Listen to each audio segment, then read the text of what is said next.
하나님께서 살아계시고 여러분과 함께 하십니다. 자전거를 배울 때를 기억하십니까? 넓은 학교 운동장에 가서 누군가가 뒤에서 붙잡아 줍니다.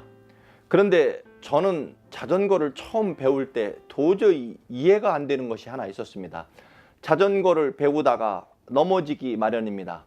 그런데 제 생각에는 자전거 핸들을 넘어지는 쪽으로 꺾으면 더 빨리 넘어질 것 같아서 반대로 틀게 됩니다. 그러면 반드시 넘어집니다. 제게 자전거를 가르쳐주는 형님께서 자전거는 반드시 넘어지는 쪽으로 핸들을 틀어야만 넘어지지 않는다는 것입니다.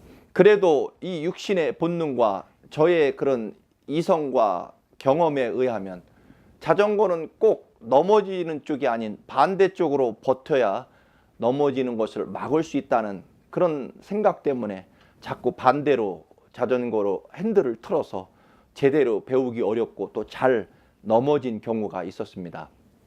철저한 고난과 어려움 속에서 우리가 해야 될 일은 고난의 반대 방향으로 몸을 트는 것이 아니라 철저하게 우리를 사랑하시는 하나님을 신뢰하고 하나님의 방향으로 우리의 믿음을 발걸음을 디디는 것일 것입니다.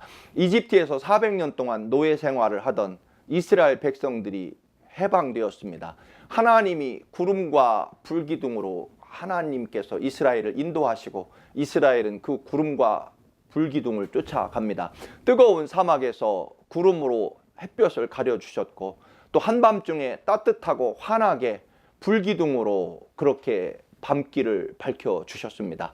그런데 불기둥과 구름기둥을 안심하고 따라가다 보니 푸른 파도가 넘실대는 홍해바다 앞에 도착합니다. 너무 깊고 넓어서 헤엄쳐서 건너갈 수 없습니다. 또 수십만 명이 건널 만한 수천 척의 배들도 준비되어 있지 못합니다. 서서히 불안해져 가는데 이집트 황제의 명령을 받은 이집트 최강 전차부대가 바로 뒤쪽에 도착했다는 것입니다. 하나님이 인도하시는 구름기둥과 불기둥을 따라왔는데 따라오다 보니 홍해바다 벼랑 끝이었습니다. 젠퇴양난의 수렁에 빠지게 됩니다. 여러분, 여기서 분명히 할 것은 하나님이 일부러 계획 속에 이스라엘을 홍해바다 앞으로 인도하셨다는 것입니다. 주님이 분명한 목적을 가지고 하나님께서 구름기둥과 불기둥을 동원하셔서 인도하신 것, 그리고 그것을 따라 도착한 곳이 홍해바다이지 우연히 어쩌다 보니 도착한 곳이 아니라는 것입니다. 하나님의 계획 속에 이루어졌습니다. 이 사실은 대단히 중요합니다. 하나님이 의지와 계획을 가지시고 홍해바다 끝으로 직접 인도하셨습니다. 기가 막힌 웅덩이와 수렁에 빠지게 되었을 때 우리가 고백하고 알아야 할 것이 있습니다. 하나님의 목적, 오묘하고 세밀한 계획 가운데 하나님도 다 생각이 있으셔서 홍해바다 앞으로 일부러 데리고 오셨다는 것입니다.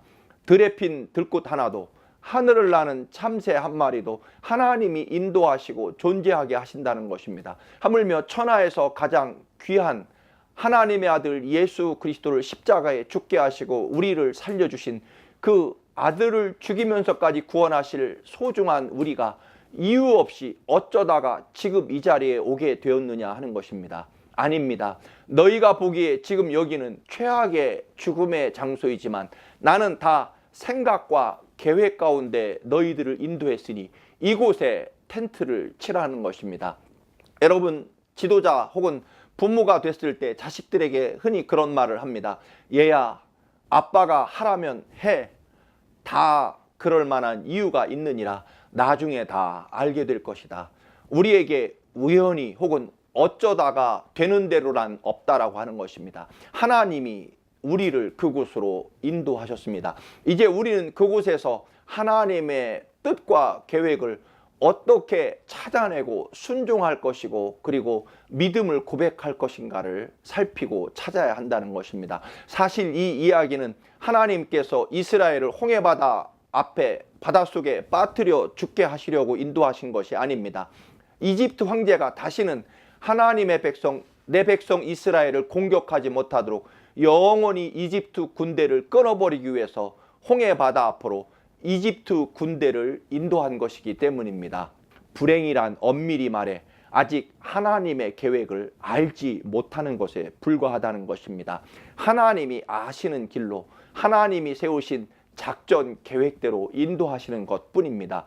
결국 지금의 나는 홍해바다라는 불행한 함정에 빠진 것이 아니라 하나님이 정하신 계획에 따라서 하나님의 철저한 보호를 받으며 사탄의 세력을 영원히 끊어버리고 하나님의 구원의 길을 가나안까지 가는 것입니다. 그리고 사람들은 이 일이 누구 때문이냐, 누구 책임이냐를 따집니다. 물론 세상에서는 맞는 질문이지만 하나님 앞에서 우리의 질문은 틀렸습니다. 하나님이 이 고난과 시련을 통해서 어떤 영광과 능력을 나타내실 것인가, 하나님의 구원에 준비된 계획은 무엇인가, 그것을 생각하며 하나님을 믿고 그 말씀과 뜻에 순종하고 하나님의 나라까지 우리는 끝까지 가야 될 것입니다. 홍해바다 앞이 아니라 하나님 나라 가나안까지 계속 걸어가시는 여러분의 믿음이 되시기를 주님의 이름으로 축원합니다. 할렐루야.